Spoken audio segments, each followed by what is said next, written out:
gathered in the upper room, all praying in His name. Baptized with the Holy Ghost, and power for service came. Now what He did for them that day, He'll do for you the same. I'm so glad that I can say I'm one of them. I'm one of them. One of them. I'm so glad that I can say I'm one of them. Hallelujah. One of them. I'm one of them. I'm so glad that I can say I'm one of them.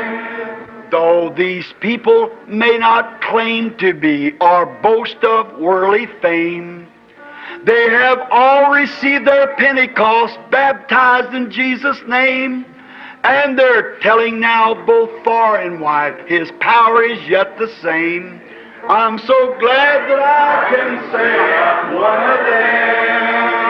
I'm one of them. I'm one of them. I'm so glad that I can say I'm one of them. Hallelujah, one of them. I'm one of them. I'm so glad that I can say I'm one of them. Muito boa noite, meus amados irmãos. Graça e paz a todos.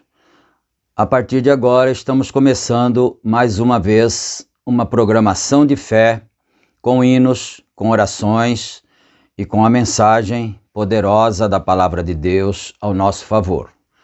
E para darmos início a mais este culto, nós vamos ter uma palavra de oração falando então com o Senhor nosso Deus, pedindo a Ele a bênção, a direção, a graça, inspiração e enfim pedindo tudo que nós precisamos para que nós possamos glorificá-lo e também sermos edificados, não é?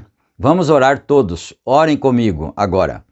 Senhor Deus, Pai Todo-Poderoso, Senhor Criador dos céus e da terra, humildemente, Senhor, nos achamos em Tua santa presença, agradecidos pela vida, pelas bênçãos, pelas vitórias, pela saúde, agradecendo por esse momento, por esta oportunidade, porque nós sabemos que muitos irmãos invisivelmente se reúnem para ouvir, Senhor, para acompanhar esta programação que tem sido uma bênção para muitos irmãos. E nós agradecemos por isto, ó Pai, o Senhor nos ter dado esta oportunidade. E nós pedimos perdão por todos os nossos pecados, nossos erros, nossas fraquezas. Entregamos nossas vidas nas Tuas santas mãos. Pedimos a bênção e a paz em favor de todos. No nome santo do Senhor Jesus Cristo, pedimos e agradecemos. Amém. Graças a Deus. Amém. Bom, meus irmãos, a escritura que vamos ler é Malaquias capítulo 4, começando no primeiro versículo, não é? Malaquias 4, começando no primeiro versículo. E nós teremos a parte de louvores, daqui a um pouquinho, não é? E também teremos a oração da fé, e a leitura bíblica, e depois o estudo da mensagem que nós estamos fazendo, não é? Que está em pauta, que é a obra-prima pregada pelo profeta de Deus, William Branham. E lembrando também que esta programação é uma gentileza, é um serviço do Tabernáculo da Fé, que está em Santa Bárbara do Oeste, na Rua Romênia 212, no Jardim Europa. E também o Tabernáculo da Fé, que está na cidade de Campinas, na Rua Geraldo Gonçalves Dias, número 130, no Parque Residencial Shalom. Os dias e horários dos cultos estão na descrição do vídeo das duas congregações, né? Se você desejar estar conosco, é só dar uma verificada ali. Vamos então agora adorar ao Senhor. Vamos cantar, vamos glorificar, vamos louvar a Deus com a nossa alma, com o nosso coração. Cantemos todos agora.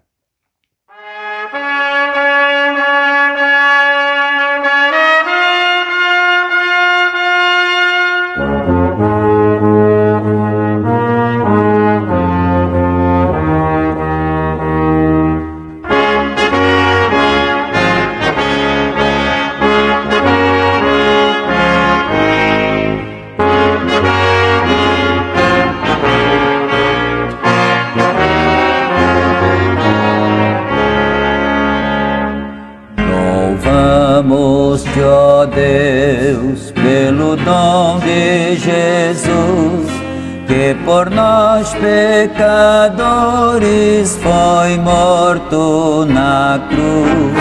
Aleluia, toda glória te rendemos sem fim. Aleluia, tua graça imploramos. Amém. Louvamos-te, ó Deus, pelo Espírito luz, que nos tira das trevas e a Cristo conduz. Aleluia, toda glória te rendemos sem fim. Aleluia, tua graça imploramos. Amém. Ó, vem nos encher de celeste fervor, de esperança e bondade, de fé, zelo e amor. Aleluia, toda glória te rendemos sem fim. Aleluia, tua graça imploramos. Amém.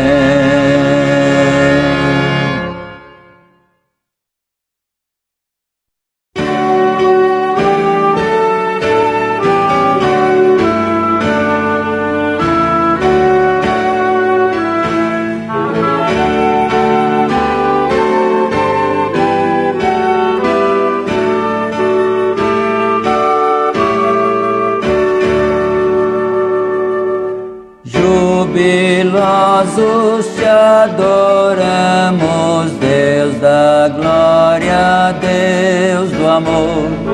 Nosso coração transborda em louvor a ti, Senhor. Rompe as nuvens da tristeza, do pecado e do temor. Doador da eterna graça, enche-nos de teu amor. Tuas obras anunciam teu poder e resplendor. Céus e terra cantam hinos em louvor a ti, Senhor. Vales, montes e campinas, lindos prados, verde mar. Aves, fontes cristalinas, todos querem te adorar. Aleluia, aleluia, a Jesus o Redentor. Aleluia, eternamente em louvor a ti, Senhor. Ao Consolador dai glória, pois conforto e vida traz. Aleluia, ao Pai eterno, Deus da graça, Deus da paz.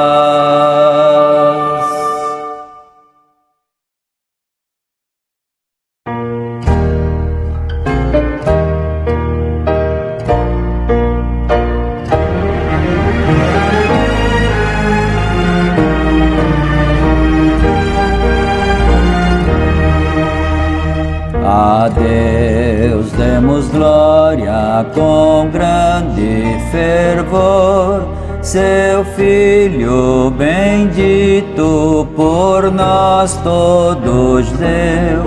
A graça concede ao mais vil pecador, abrindo-lhe a porta de entrada no céu. Exultai, exultai, vinde todos louvar a Jesus Salvador, a Jesus Redentor. A Deus demos glória, porquanto no céu seu Filho bendito por nós todos deu. Ó graça real, foi assim que Jesus, morrendo seu sangue, por nós derramou. Herança nos céus com os santos em luz, comprou-nos Jesus, pois o preço pagou. Exultai, exultai, vinde todos louvar a Jesus Salvador, a Jesus Redentor. A Deus demos glória, porquanto no céu seu Filho bendito por nós todos deu.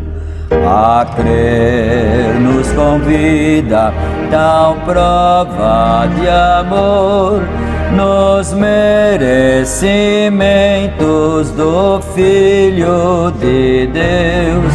E quem, pois, confia no seu Salvador, vai vê-lo sentado na glória do céu. Exultai, exultai, vinde todos louvar a Jesus Salvador, a Jesus Redentor. A Deus demos glória, porquanto no céu seu Filho bendito por nós todos deu.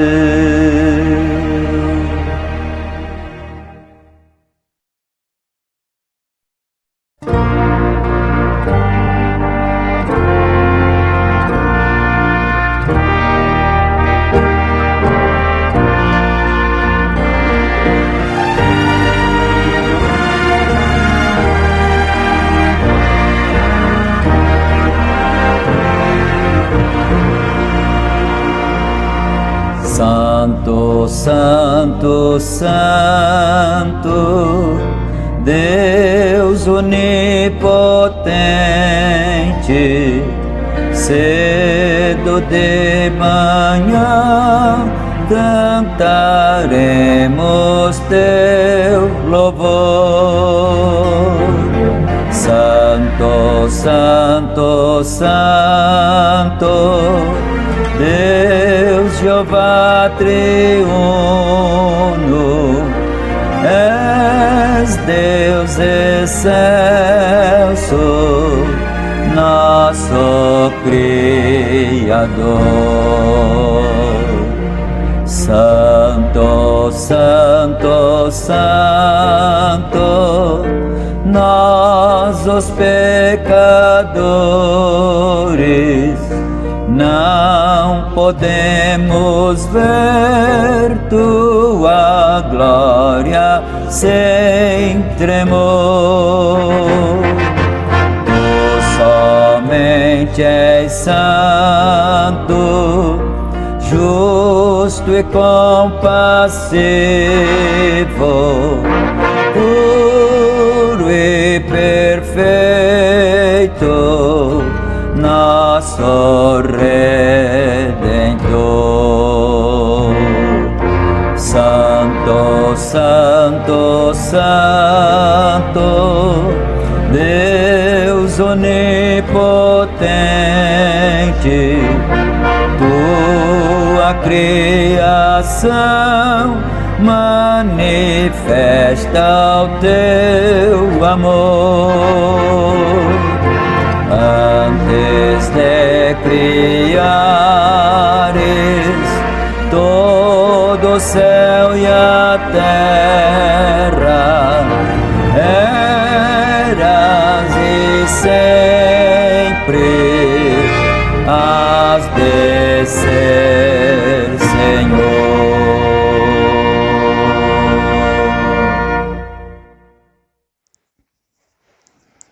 Graças a Deus. Amém. Que o Senhor Deus aceite a nossa adoração, o nosso louvor, que ele possa subir para o trono da glória do Senhor nosso Deus, não é? Amém. Graças a Deus. Vamos aqui então agora à leitura bíblica. Como já foi anunciado, Malaquias capítulo 4, versículo 1. Porque eis que aquele dia vem ardendo como fornalha. Todos os soberbos e todos os que cometem impiedade serão como a palha, e o dia que está para vir os abrasará, diz o Senhor dos Exércitos, de sorte que lhes não deixará nem raiz nem ramo. Mas para vós, os que temeis o meu nome, nascerá o sol da justiça, e cura trará nas suas asas, e saireis e saltareis como fazem, como bezerros na estrebaria. E pisareis os ímpios, porque se farão cinza debaixo das plantas de vossos pés, naquele dia que estou preparando, diz o Senhor dos Exércitos. Amém. Até o versículo 3, 1, 2 e 3, né? Que o Senhor Deus acrescente as suas bênçãos a esta leitura. E agora nós vamos orar, não é? Vamos pedir a Deus agora em favor uns dos outros. Esta oração é a oração da fé, que nós oramos em favor uns dos outros. Oremos todos juntos. Você que tenha a necessidade, que precisa apresentar algum pedido ao Senhor, façamos isto agora juntos, né? Uns pelos outros. Senhor Deus Todo-Poderoso, mais uma vez fechamos os nossos olhos para suplicar ao Senhor a bênção em favor uns dos outros, ó Pai. É certo que eu tenho minhas necessidades, cada irmão tem a sua necessidade, cada família, cada pessoa que existe na face da terra tem suas necessidades, Senhor. Mas infelizmente não são todos que creem no Senhor, que creem na eficácia da oração, ó Pai. Mas os teus filhos creem na eficácia e no poder da oração. A palavra do Senhor diz que Elias era um homem sujeito às mesmas paixões que nós, mas no entanto ele orou e o céu se encerrou por 3 anos e meio e não deu chuva. Depois tornou a orar e o céu deu chuva. Então, São Tiago disse isto, que Elias era como eles, não é, naqueles dias, e ainda que fica valendo para nós também, como nós.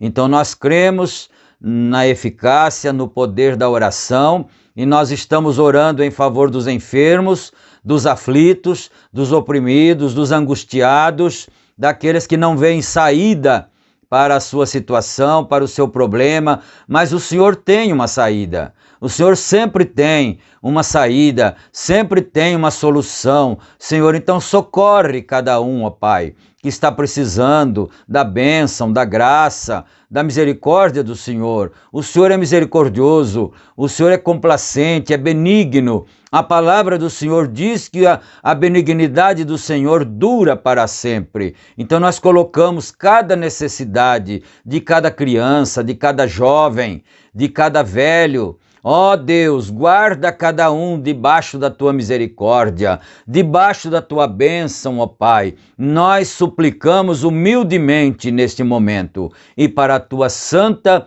e bendita glória. Pedimos no nome de Jesus Cristo. Amém, Senhor. Amém. Graças a Deus. Que o Senhor então possa ouvir as nossas orações e que o anjo do Senhor possa ter passado com a salva de prata, recolhendo as nossas orações e levando até a presença do Senhor nosso Deus. Amém? Graças a Deus. Bom, nós lemos aqui Malaquias 4, só para fazer uma pequena consideração, não é? Nós lemos também em programações anteriores Malaquias 3, não é? E Malaquias 3 ali fala mais especificamente, mais diretamente a respeito de João Batista. porque disse que ele viria diante da face do Senhor, aparelhando, preparando o seu caminho. Agora aqui em Malaquias 4, inclusive nós poderemos ainda ler mais alguns versículos para afirmarmos isto que estamos dizendo aqui, não é? Então aqui em Malaquias 4, ele fala desde o começo aqui sobre, vamos voltar aqui no primeiro verso, porque eis que aquele dia vem ardendo como fornalha. E nós vamos observar que nos dias de João Batista, o mundo não ardeu como uma fornalha. O mundo não foi queimado. Mas o apóstolo São Pedro diz que esse céu que existe aí e essa terra que agora existe estão reservados como um tesouro para o dia do fogo. E é desse dia que Malaquias está dizendo aqui, não é?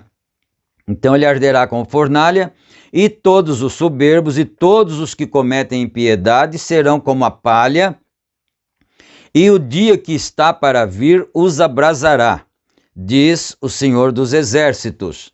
Então nós estamos estudando a mensagem, a obra-prima, e o profeta Irmão Branham está abordando muito assim, acentuadamente, a questão do grão de trigo, né? A questão da vida natural, da vida da natureza, que é uma Bíblia, né? Então, a folha, ela é portadora da vida, o talo é portador da vida, e assim por diante, né? Mas, quando a vida chega de volta àquela semente que está lá no cacho, né? Ela estava no chão, depois ela passou pela palha, pela folha, pelo talo, pelas flores e chegou à semente outra vez, né? Então, o que será feito com a palha? A palha será queimada no fogo. E aqui ele está dizendo, muito interessante isso aqui, deixa eu voltar um pouquinho só aqui, né? Arderá como fornalha, os soberbos e todos os que cometem impiedade serão como a palha no fogo, né? Como a palha. E o dia do Senhor está para vir, os abrasará, diz o Senhor dos Exércitos, de sorte que lhes não deixará nem raiz nem ramo. Mas para vós, os que temeis o meu nome, nascerá o sol da justiça. O sol da justiça aqui promete um tempo quando a paz reinará no mundo. Não haverá mais guerras, não haverá mais crimes, não haverá mais morte, não haverá mais enfermidades, não haverá mais cemitérios, não haverá mais hospitais, ou haverão, não é? Hospitais. Enfim, isso que ele diz aqui é um tempo que virá, que todas estas coisas, essas dores, né, esses dissabores desaparecerão, mas para os que temem ao nome do Senhor, porque os ímpios arderão como palha, né, como uma fornalha. Então, ele continua aqui, porque trará em suas... volta aqui um pouquinho. Para vós que temeis o meu nome, nascerá o sol da justiça, e cura trará nas suas asas, e saireis e saltareis como bezerros na estrebaria, e pisareis os ímpios, porque se farão cinzas debaixo das plantas dos vossos pés. Então eu preciso parar aqui um pouquinho, porque muitas pessoas podem interpretar a Bíblia dizendo que isto aqui se refere a João Batista. Mas você vai ver que não confere, porque quando João Batista veio, os ímpios não viraram cinzas. Os ímpios ainda continuaram existindo. Então não foi nos dias de João Batista que se cumpriu essa profecia aqui, não é? Então eles se tornarão cinzas debaixo das plantas dos vossos pés, naquele dia que estou preparando, diz o Senhor dos Exércitos. Então vamos no 4 aqui agora, né? Que nós não tínhamos lido ainda.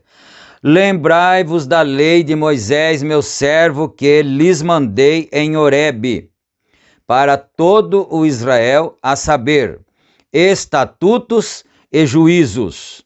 Eis que eu vos enviarei o profeta Elias, antes que venha o grande e terrível dia do Senhor, e ele converterá o coração dos pais aos filhos e o coração dos filhos a seus pais, para que eu não venha e fira a terra com maldição. Então aqui há uma revelação muito grande aqui, que pode estar oculta de muita gente, muitos crentes, muitos que leem a Bíblia, isso está oculto para eles, não é? Então por quê? Se nós não fôssemos ler a mensagem, nós poderíamos ficar mais tempo aqui, não é? Quando João Batista estava aqui na terra, eles foram perguntar para ele se ele era Elias. Ele disse que não era, não é? Então disseram assim, então você é o Cristo? Ele disse, não sou o Cristo, nem sou digno de desatar-lhe as sandálias, não é? Então Elias ele não era mesmo, mas ele veio na virtude de Elias, no espírito e virtude de Elias. Então você vai ver que essa escritura aqui, ela tem duas aplicações, como nós temos outras escrituras na Bíblia também com duas aplicações, não é? Ou mais que uma aplicação. Então, ele começa aqui, eis que, no 5, né? Eis que vos enviarei o profeta Elias, antes que venha o grande e terrível dia do Senhor, e ele converterá o coração dos pais aos filhos e o coração dos filhos a seus pais, para que eu não venha e fira a terra com maldição. Então, nos dias de João Batista, quando eles foram perguntar para Jesus quem era ele, né? Ele disse assim que ele, se vocês quiserem dar crédito, o Senhor Jesus Cristo disse, esse é o Elias que tinha que vir, né? Aí você diz assim, então agora ficou mais confuso para mim ainda. É confuso mesmo, a não ser que você receba a revelação, trazida naturalmente pelo Espírito Santo, baseada na mensagem de seu profeta, mensageiro. Então se você vai acompanhando isso assim, para e passo, seriamente, você vai descobrir que você não tem outra saída a não crer na mensagem do profeta que Deus enviou. Porque senão você não vai conseguir chegar lá. Ninguém chegará, né, lá se não receber a mensagem do profeta de Deus. O profeta de Deus não veio fundar uma denominação, ele não fundou nenhuma denominação. Mas ele é o profeta com a mensagem de Deus. Então, o Senhor João disse que ele não era Elias, não é? E o Senhor Jesus Cristo disse, se vocês querem dar crédito, esse é o Elias que tinha que vir. Por quê? Porque esse ministério de Elias, neste caso aqui de Malaquias 3 e Malaquias 4, foram divididos em duas partes diferentes, com diferença de 2000 anos uma da outra. Então, Jesus falou a verdade sim, né? João Batista também falou a verdade, porque eles vinham perguntar-lhe se ele era o Elias, como se ele fosse uma ressurreição de Elias, ou então uma reencarnação, não é? Não, ele não era nenhuma das duas coisas, nem a ressurreição de Elias e nem reencarnação de Elias. Ele estava no espírito e virtude, mas ele era João Batista, não é? Ele estava no espírito e virtude de Elias. E aí o Senhor Jesus Cristo disse, e ele converterá o coração dos pais aos filhos e os rebeldes à prudência dos justos. E não falou nada dos filhos aos pais. Você notou isso? É bom que a gente levante essas questões assim, porque eu tenho certeza que estou falando para pessoas sérias, pessoas que gostam das Escrituras, que amam a palavra de Deus. Então ele disse assim, ele converterá, se vocês querem dar crédito, esse é o Elias que tinha que vir, né? E ele converterá o coração dos pais aos filhos e os rebeldes à prudência dos justos, e não falou nada dos filhos aos pais. Mas aí depois, ali em São Mateus, né, 17, ou 16, né? Às vezes eu me confundo 16, 17 ou 17, 16, mas é ali, né? São Mateus. E ele disse assim, e então os discípulos perguntaram para ele, Senhor, então por que dizem os escribas, os ensinadores da nossa religião aqui judaica, não é? Por que eles dizem que é necessário que Elias venha primeiro? Né? Então ele disse assim, em verdade Elias virá primeiro, mas João Batista já tinha vindo, não é? Em verdade Elias virá primeiro e restaurará todas as coisas. Esse outro que viria primeiro, primeiro do quê? Primeiro de sua vinda, de sua segunda vinda, né? Então, ele viria primeiro para restaurar todas as coisas e para converter, então, o coração dos filhos aos pais, que está escrito aqui em Malaquias. Então, deu para entender? João Batista converteu o coração dos pais aos filhos, porque os pais era a igreja ortodoxa, a igreja judia, hebraica, ortodoxa. E ele estava ali naquele trabalho de dizer, arrependei-vos porque é chegado o reino do céu. Então ele tinha que converter o coração dos pais aos filhos. Mas o outro Elias que viria depois, na segunda vinda, porque João Batista veio na primeira, não é? Na segunda vinda, será o Elias, ou seria o Elias, que converteria o coração dos filhos aos pais para cumprir Malaquias.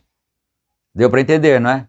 E aí, esse é o Elias de Malaquias 4, e aqui então ele diz, e ele converterá o coração dos pais aos filhos, e o coração dos filhos aos pais, a seus pais, para que eu não venha e fira a terra com maldição. Senão, a terra seria completamente exterminada, destruída, se ele não mandasse esse profeta Elias neste tempo em que nós estamos vivendo.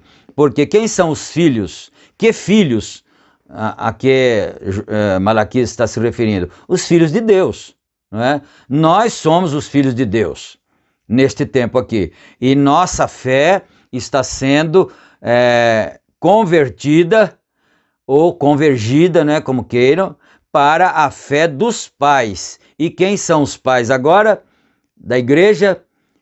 Em que fundamento a igreja está edificada? No fundamento dos apóstolos e dos profetas. Então os pais, para nós, são eles, lá do princípio. E os filhos somos nós. Então a mensagem deste mensageiro agora, que também não era Elias, não era nem reencarnação e nem ressurreição de Elias, mas estava também no espírito e virtude de Elias, não é? Mas seu nome é William Branham. É difícil mesmo, a pessoa de mente natural não consegue compreender essas coisas. Mas se você tem mente espiritual, naturalmente o Espírito Santo vai te iluminar. E vai nos iluminar cada dia, não é? Então, vamos deixar aqui essa parte, e agora nós vamos para a mensagem, dar continuidade na mensagem obra-prima, que está parado aqui no parágrafo 160. Nós vamos continuar do 160 em diante, não é? Então vamos aqui. Malaquias 4 é para trazer de volta a original. Ela é ferida da igreja. Quer dizer, ela quem? Né? A noiva. A noiva não é a igreja, ela não é chamada a igreja. A igreja é todo o mundo chamado cristão. Mas a noiva é uma parte específica desse pessoal que chama-se de crentes, né? Então, ele está dizendo isso aqui, ó, de volta à original. Ela é ferida da igreja, do corpo da igreja, ferida como o seu mestre. Porque Jesus foi ferido, né? Ele foi ferido pelos seus próprios irmãos, pela igreja. Aqueles que feriram Jesus não receberam a mensagem de João Batista e não foram convertidos, cujos corações não foram convertidos para os filhos, né? Mas então eles feriram o seu mestre. Agora ele está dizendo aqui, ela, a igreja noiva, que também é ele, porque ela é o corpo dele. Não é isso que São Paulo disse? Que, né, que a igreja é o corpo de Cristo, do qual ele é a cabeça, e nós somos os membros desse corpo. Foi isso que São Paulo disse, não é? Então, essa noiva, ela é ferida da igreja, do corpo da igreja, ferida com o seu mestre para o mesmo propósito. Ela é a palavra. Da mesma forma que José foi ferido pelos seus irmãos, porque ele era a palavra, e Jesus foi ferido pelos seus irmãos, porque ele era a palavra. A igreja é ferida, a noiva é ferida pela igreja, porque ela é a palavra. Aí estão os seus estágios, outra vez. 1, 2, 3. Vem exatamente certo. A palavra vivendo em ação, a Bíblia noiva, não alguma noiva feita pelo homem, a noiva Bíblia, ferida e aflita de Deus, nenhuma beleza para que pudéssemos desejá-la. Ferida e aflita de Deus, isto é correto. Então é por isso que a verdadeira igreja do Senhor Jesus Cristo, que é sua noiva, ela não tem as ambições mundanas de criar impérios aqui na terra e templos suntuosos e reinos, milhares e milhões de dólares ou de reais. Não, ela não tem nada dessas coisas, né? Ela é uma pessoa, a noiva é uma pessoa, não é? Tirada fora dessas coisas, porque isso é Laodiceia. Tudo isso que acontece é no espírito laodiceiano. Rica sou, estou enriquecida, de nada tenho falta. Isso é a igreja laodiceiana, não é a noiva, não é?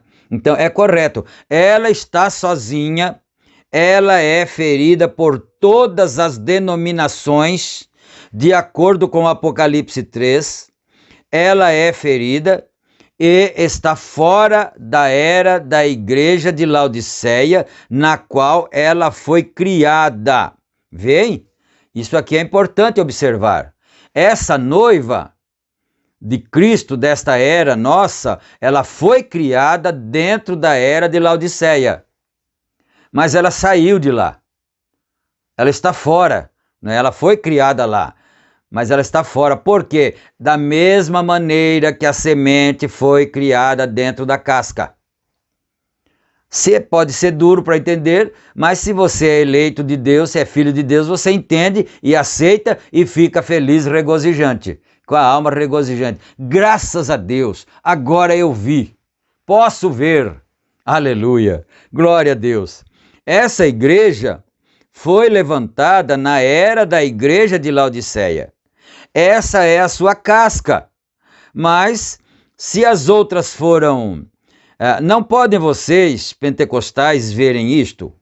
Se a outra, que era casca, morreu, se aquele outro, que era talo, teve que morrer, se aquela borla teve que morrer, da mesma forma deverá a casca morrer. Os 3 estágios da organização.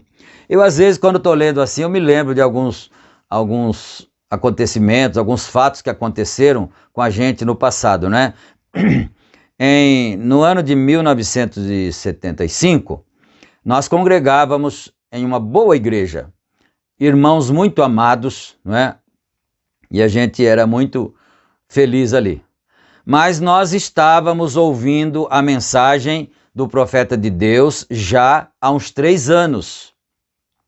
Mas não tínhamos conseguido ainda receber a convicção, a revelação, não é? E nós íamos no culto e tinha um irmão muito amado lá, não vou citar o nome de ninguém, né? Para preservar a identidade de cada um, não é? Então, um irmão muito amado, e ele chegava no culto, sentava-se ali, e aí ele dizia assim, irmão, ele era bem mais idoso que eu. Naquele tempo eu era jovem, né? Em 75, eu tinha 26 anos, né? Era jovem. Então ele já tinha lá seus 65, 68, por aí. E ele falava assim para mim: irmão, essa igreja aqui, aquela que nós congregávamos, né? Essa igreja aqui já foi avivada, já foi cheia do poder, mas agora está morta, está morna. E eu, como estava ouvindo a mensagem no rádio, não é? Pela Rádio Universo de Curitiba e outras emissoras, então eu dizia: irmão, sabe o que é isso? É o que o sistema morreu, porque o sistema era palha, né? Então o sistema morre, ele não tem mais vida, depois ele vai para o fogo, né? Então eu falava: é que o sistema morreu, irmão, por isso que tá sem vida assim. Ele falava assim para mim: que morreu nada, o irmão, né? Mas que saudade desse irmão. Não sei se ele ainda vive, não é? Nunca mais ouvi. Mas é isso, quer dizer, o sistema tem que morrer. Ele é sentenciado a morrer, porque a vida estava nele, mas foi embora e foi para a semente. A semente não tem que morrer, porque quando ela secar, é que ela estará pronta para o celeiro, para o arrebatamento, não é? Enquanto ela está verde, existe muita semente verde, crentes verdes, que precisam amadurecer, mas eles são crentes verdadeiros, eles podem estar verdes, mas eles vão amadurecer, não é? Agora a casca não, palha não, quando ela ficar seca, ela não serve mais para nada. Infelizmente, né? Mas serviu antes para proteger a semente enquanto ela estava verdinha, bem verdinha ainda, né? Então você estava nas denominações justamente porque você estava muito verdinho e você precisava da proteção da casca, que depois secou, né? Eu acho que não tem como explicar melhor que isso, né? Mas vamos aqui então, 163 agora. E você recorde, você diz: bem, agora há muitas borlas por aí, há muito disto. Sim, foram os metodistas, batistas, presbiterianos, luteranos, Igreja de Cristo, todas estas outras coisinhas que saíram disso, folhas e tudo mais, estava pendido nisto. Mas a reforma era o original. O vem agora? Sozinha, sozinha é a noiva, ninguém se junta com a noiva. Nenhuma denominação se junta com a mensagem. A mensagem de Deus, trazida pelo profeta, ela é execrada pelas denominações, né? Sozinha como o noivo, rejeitada pelos homens, desprezada e rejeitada pelas igrejas, a noiva se coloca desta forma. O que é isso? É a sua obra-prima. Há uns cultos atrás, talvez uns 5, 6, não sei exatamente, não sei se os irmãos que estavam acompanhando se lembram, né? Que nós havíamos dito que essa obra-prima agora seria a noiva. Não é? Então, ele ainda falou da obra-prima que era Jesus, depois agora foi caminhando, agora chegou na noiva. Então, veja bem, é a sua obra-prima, veem? É a palavra que ele pode operar através dela e manifestar, rejeitada. Então, o talo, a borla, a casca, nunca se forma semente, elas nunca se tornarão semente. Elas tinham a semente. Agora isso, alguém podia dizer: então por que a casca não se transformou em semente? É porque isso é por predestinação, é por eleição. A Bíblia diz que você que é eleito, foi eleito antes da fundação do mundo. Isso é sério, não é? Então, semente, não, mas está o tempo todo se tornando mais como a semente. Parece que vai ficando mais parecida com a semente, cada vez, né? Agora, no tempo da colheita, a semente está de volta à sua vida original. A colheita é o arrebatamento, né? Ela está de volta à sua vida original, de volta à Bíblia. Malaquias 4 disse que isso seria trazido desta maneira. Que coisa! Todos devem para estar dessa maneira, isso deve ter toda a palavra. Não é isso certo? Porque todo lugar onde você vai tem a Bíblia, tem uma parte da Bíblia, mas não é toda a Bíblia, não é toda a palavra, não é? Agora no parágrafo 167. Agora, o que ele disse em Apocalipse 10, o que aconteceria, para que foi a viagem para Tucson? Para abrir a igreja nos dias da mensagem do sétimo anjo. Mensagem do sétimo anjo. Toda a palavra de Deus seria manifestada. O selo que todo o talo havia deixado, sim, todo o talo havia deixado, e a razão e tudo sobre isto seria manifestado neste tempo. Não é isto que a palavra diz? Então, nós vemos isto. Então, onde estamos nós agora, né? Há somente uma coisa. A colheita está aqui. Ela está bem madura. Ela está pronta agora para a vinda. Observem, nunca será isto no tempo da colheita. A semente está de volta em sua condição original. Então isto agora tem que ser o mesmo que foi sepultado lá em Jerusalém, no princípio, quando o Senhor Jesus Cristo, que era a primeira semente, foi sepultado na terra. Agora tem esses frutos que a igreja, a noiva, que não é um só, mas são muitos, né? São milhares espalhados pelo mundo, e que então são a mesma qualidade da semente original lá. Cada crente tem que ser essa mesma qualidade aí. Condição original, e deve ter toda a palavra em ordem para ser a semente. E não pode ter a metade da semente. Isso não cresceria. Isso tem que ser a semente inteira. Isso não tem que manifestar dizendo: eu creio no batismo com o Espírito Santo, aleluia. Eu creio no falar em línguas. Isto é simplesmente parte da semente, não é? Mas agora isso já está adicionado nisto. Aleluia. Vem. A vida, não os dons. Os dons são de Deus e você pode usufruir deles, ainda agora. Mas você não pode ficar sem a vida do Espírito Santo, o próprio Espírito Santo em você, não é? A vida, não os dons. A vida dos dons. Vem o que quero dizer? Estamos no fim do tempo, irmãos. Talo, borla e a casca estão mortos e secos. Agora, há somente uma coisa que tem que acontecer com aquilo: é ser ajuntado no Concílio Mundial de Igrejas para ser queimado. E isso está se esperando, já faz muito tempo, que se fala nisso, não é? E há lá uns 40 anos atrás, quando começou a ideia do Concílio Mundial de Igrejas, muitos crentes ficaram assustados. E ainda não aconteceu, não é? Mas assim, não aconteceu de uma forma oficial.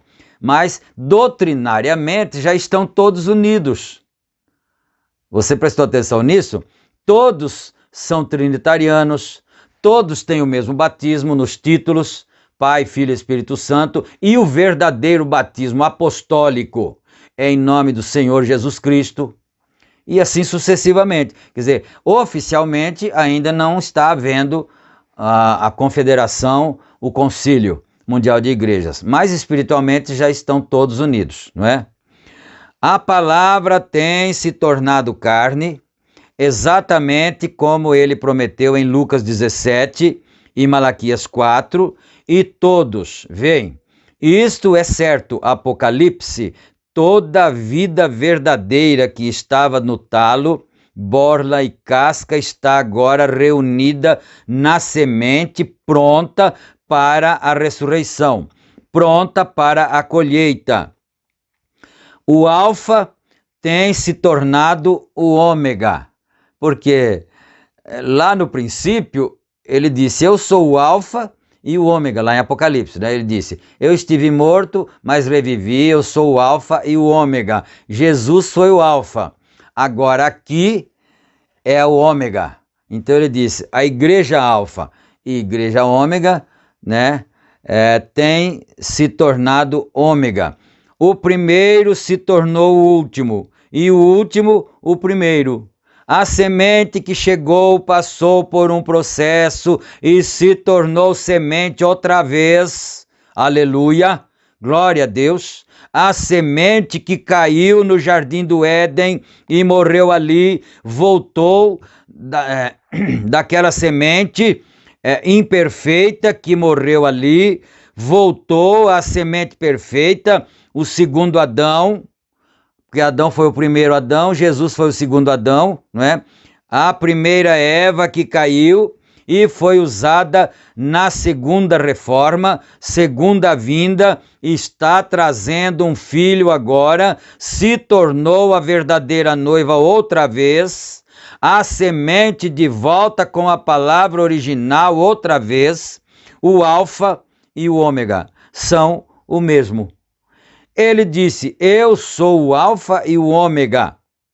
Ele nunca disse nada sobre o meio. Eu sou o alfa e o ômega, o primeiro e o último. É isto. O primeiro ministério e o último ministério são o mesmo. A primeira mensagem, a segunda, a última mensagem são a mesma coisa. Eu sou o alfa, eu sou o ômega.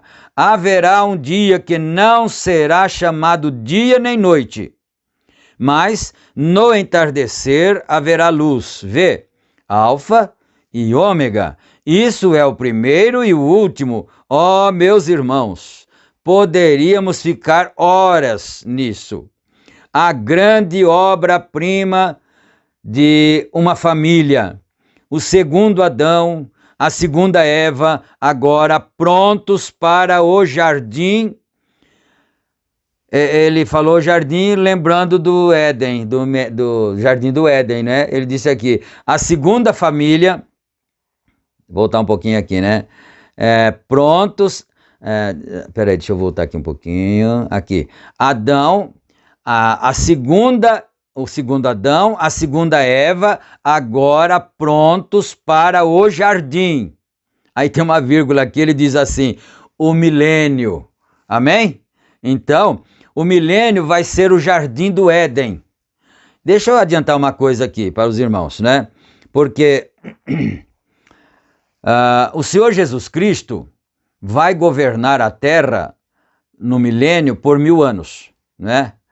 Ele vai governar todo o universo, né? Mas ele vai estar aqui na terra, governando, por 1000 anos.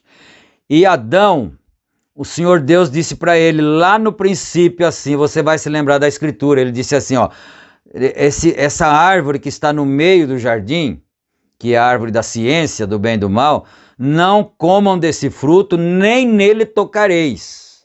Você lembra bem da expressão bíblica, nem nele tocareis, porque no dia em que dele comerdes, olha isso, no dia em que dele comerdes, certamente morrereis. Amém? E a Bíblia diz também que um dia para o Senhor é 1000 anos para nós. E Adão não viveu 1000 anos. Ele viveu 930, não é? Então por quê? Porque ele ia morrer no dia que ele comesse. Ele morreu antes de completar o milênio. Antes de completar 1000 anos. Não é isso tremendo? E não segue perfeitamente em harmonia? Agora o Senhor Jesus Cristo, que é o segundo Adão, ele não comeu do fruto proibido, quando o mesmo Satanás, que foi lá no Jardim do Éden, veio para ele lá no Monte da Transfiguração e ofereceu para ele a mesma coisa. A sabedoria, o conhecimento, o enriquecimento, a riqueza, tudo, os reinos do mundo, mas ele não comeu o fruto. Então, por isso, ele não vai morrer antes do milênio. Jesus não vai morrer, não é? É só uma aplicação, é claro, não é? Então, o Jardim do Éden, o milênio, amém, de volta à terra, aleluia. O grande escultor não os deixou ali embaixo, ele tomou o tempo como ele fez através de milhões de anos, modelando o primeiro casal, perfeito, e eles caíram. Agora tem sido através de milhares de anos, ele está modelando outra vez e agora aqui estão eles prontos. Aleluia. Agora é o Senhor Jesus Cristo, o Alfa e a noiva Ômega, que os dois são um. Amém? Aleluia. Glória a Deus. Parágrafo 175. A obra-prima tem chegado e foi golpeada de seu lado, saiu a companheira e ela foi trazida no mesmo processo. Agora, aqui está ela de volta outra vez com toda a natureza, a Bíblia e tudo mais. Mas falando de golpear sobre o lado, quando o Senhor Deus foi criar a Eva, lá no Éden, ele feriu do lado, né, de Adão. Ele dormiu e ele feriu do lado dele aqui e tirou uma costela e formou Eva. E quando o Senhor Jesus Cristo foi para a cruz, que ele ia dormir também um pouco, né? Enquanto ele desceu na terra lá, eles pensavam que ele estava dormindo, né? Então, mas são símbolos. Aí o que aconteceu? Veio um soldado romano e feriu-lhe o lado com uma lança. Não foi assim?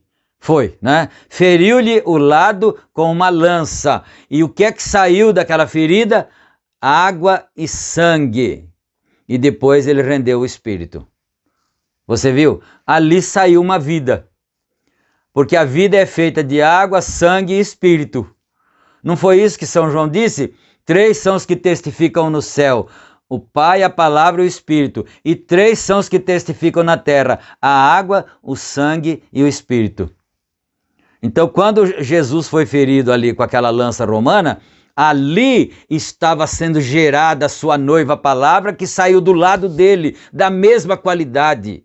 Oh, meu Deus, isso dá uma alegria na gente, dá uma vontade de gritar, de pular.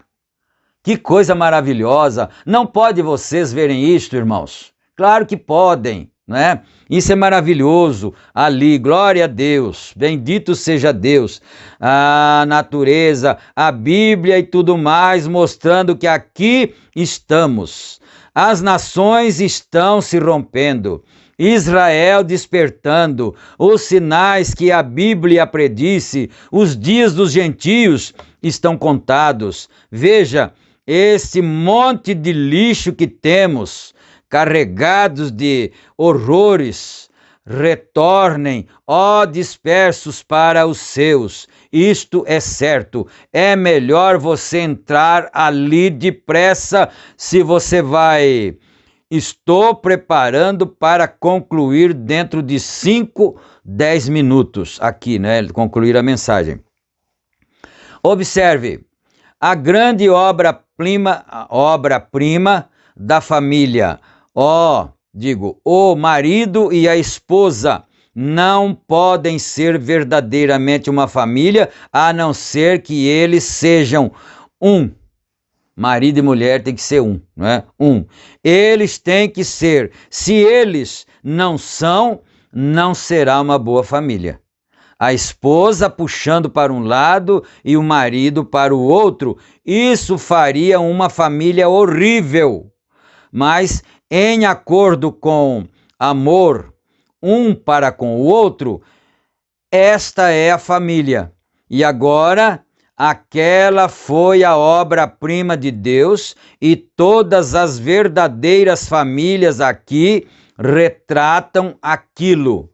Então, toda família na terra, composta de pai, mãe e filhos, toda a verdadeira família na terra retratam isto que Deus mostrou através da sua palavra aqui, né? A família de Deus. Retratam aquilo, vem. E agora a família obra-prima tem vindo outra vez. Cristo e sua noiva, prontos para virem o segundo Adão, a segunda Eva, prontos agora para retornarem para a sua casa. E todo o quadro tem sido redenção, de que isto foi trazendo de volta. Vem exatamente trazendo de volta outra vez. Após outro dia de pé ali em cima, nos homens cristãos de negócios, muitos de vocês, eu acho, estavam ali. Quando eu ouvi aquele sacerdote luterano ou pregador, tinha que ser ali de pé e dizer aquela coisa ridícula, criticar o que nós cremos. E aqueles homens de negócios do Evangelho completo, tendo aquele homem ali dizendo que ele usava o seu colarinho virado, muitos deles usam agora.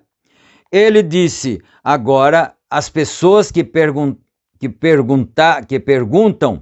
por que eu viro o meu colarinho, disse, como eles podem te distinguir do sacerdote católico? Ele disse, não há nenhuma diferença e não deve haver. Ele disse, nós somos todos filhos de Deus. Ele disse, eu conheço um sacerdote católico que é onipotente, vem? Que poderia estar presente em todas as partes. Agora, você não pode ser onipotente sem ser onisciente. Deus não é nem mesmo onisciente, Deus é onisciente, onisciente, que significa o faz onipotente. Ele conhece todas as coisas, mas em ordem para ser um ser, ele tem que estar em um ser. Mas, sendo onisciente, ele pode ser onipotente porque ele conhece todas as coisas. Ele sabia disto antes da fundação, antes do mundo existir. Quantas pulgas, piolhos, quantos insetos e quantas vezes eles piscariam os seus olhos e tudo sobre isto, vem? Quer dizer, Deus é tão onisciente que sabe essas coisas. Quantos vermes tem na terra, répteis e tudo, não é? Ele é onipotente e você não pode ser onisciente sem ser infinito. Vem? Há somente uma coisa infinita, Deus. Amém. Aleluia. Ele está falando aqui, ele está discordando do sacerdote luterano que disse lá que a única diferença que tinha entre ele, sacerdote luterano, e o sacerdote católico, era o colarinho virado. Mas que diferença, hein? Então, quer dizer, na maneira de viver, na maneira de crer, era tudo igual. Mas se Lutero levantasse nesse dia, ele ia ter vergonha disso. Porque Lutero não achou que era tudo igual, não. Não é? Mas vamos aqui mais um pouquinho, que está dando hora ali, ainda dá para ir mais um instantezinho, né? E então o que é isto? É o diabo levando-os diretamente para o matadouro. Todos estão indo exatamente o que diz a Bíblia, e aqui está isto, vindo bem no meio dos pentecostais e simplesmente empurrando-os diretamente como que tempo. Depois daquele testemunho, alguém me disse, eu Foi boa coisa eu não ter dito muita coisa, porque provavelmente eles me teriam colocado na cadeia ali em cima.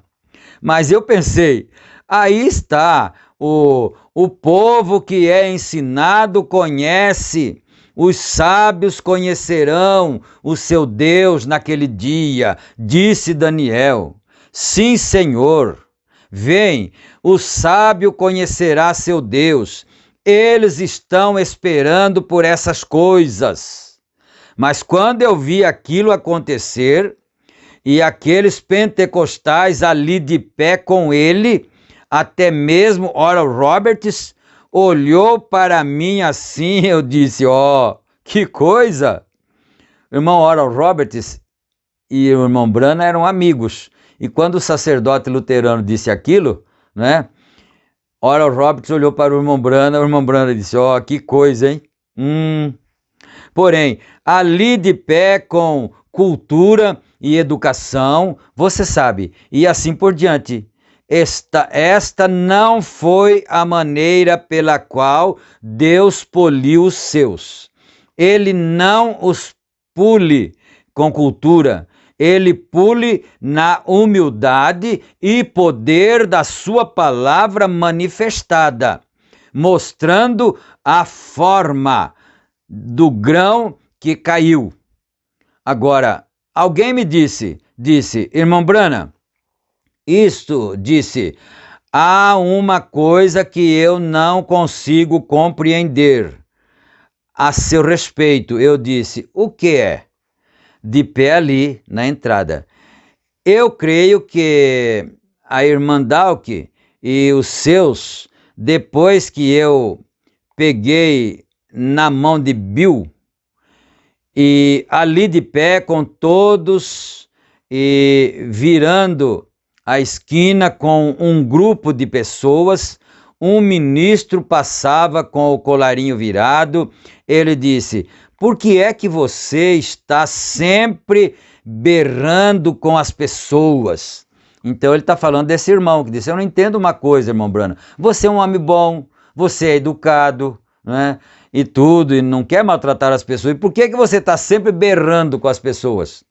Olha só a expressão, berrando, né? Por que você está sempre berrando com as pessoas? Ele disse, estas pessoas creem que você é um servo de Deus. Você tem que ser educado e dócil para com elas e tudo mais. Disse, cada vez que vejo você levantar, você está gritando com as mulheres sobre os seus cabelos e sobre usar shorts, usar maquilagens e todas estas coisas, outras coisas, e gritando com as pessoas e lhes dizendo quão frias, formais e indiferentes eles são. Disse, por que você faz isto? Disse, estas pessoas te amam. O irmão dizendo, ô irmão Branham, essas pessoas amam você, por que você grita com elas? Por que você fala tão forte, corrigindo elas? Né? Eu preciso adiantar aqui um pouco, porque a Bíblia diz que filho há que o pai não corrija. Mas se estamos sem correção, então somos bastardos, não somos filhos.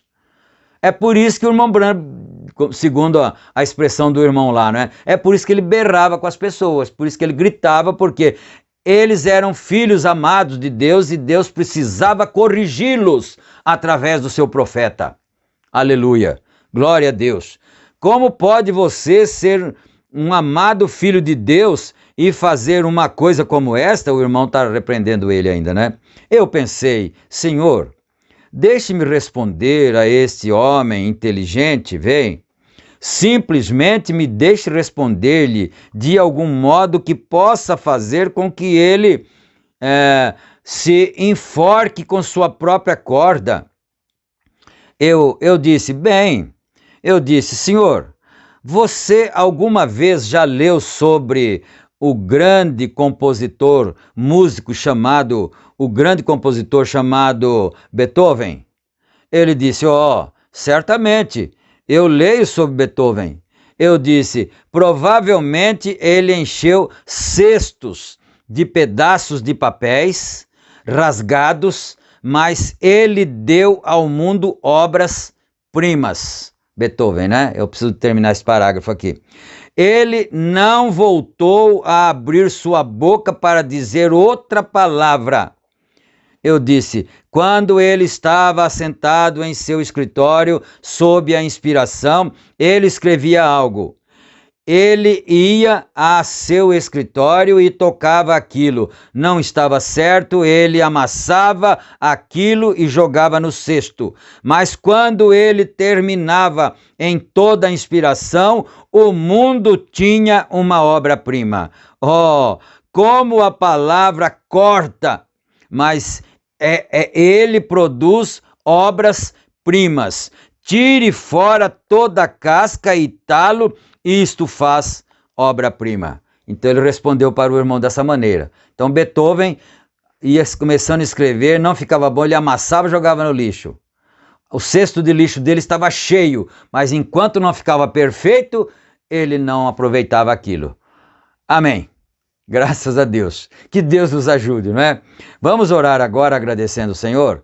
Nosso Deus e Pai, agradecemos ao Senhor mais uma vez, por mais este culto, Senhor, por mais esta bênção de podermos aprender mais um pouco da Tua Palavra, sermos instruídos mais um pouco pelo Espírito Santo, ó Pai. E oxalá que os meus irmãos todos possam estar alegres e felizes e abençoados. Guarda os Teus filhos debaixo da Tua misericórdia e debaixo da Tua paz. No nome do Senhor Jesus Cristo pedimos. Amém. Amém. Graças a Deus, que Deus continue nos abençoando, né? Então, meus irmãos, não se esqueçam de clicar no símbolo de gostei assim, né? De joia, e também inscreva-se no canal e ative também o sininho ali para receber as notificações quando os vídeos forem publicados, né? Todas as terças-feiras e sábados, no horário das 18h45, nós publicamos os nossos vídeos aqui neste canal, Tabernáculo SBO. E você sempre terá uma palavra assim, se você gosta da palavra verdadeira, corretiva, então é aqui que você encontra. Deus abençoe, no nome santo do Senhor Jesus Cristo, e fiquem todos na paz. Amém.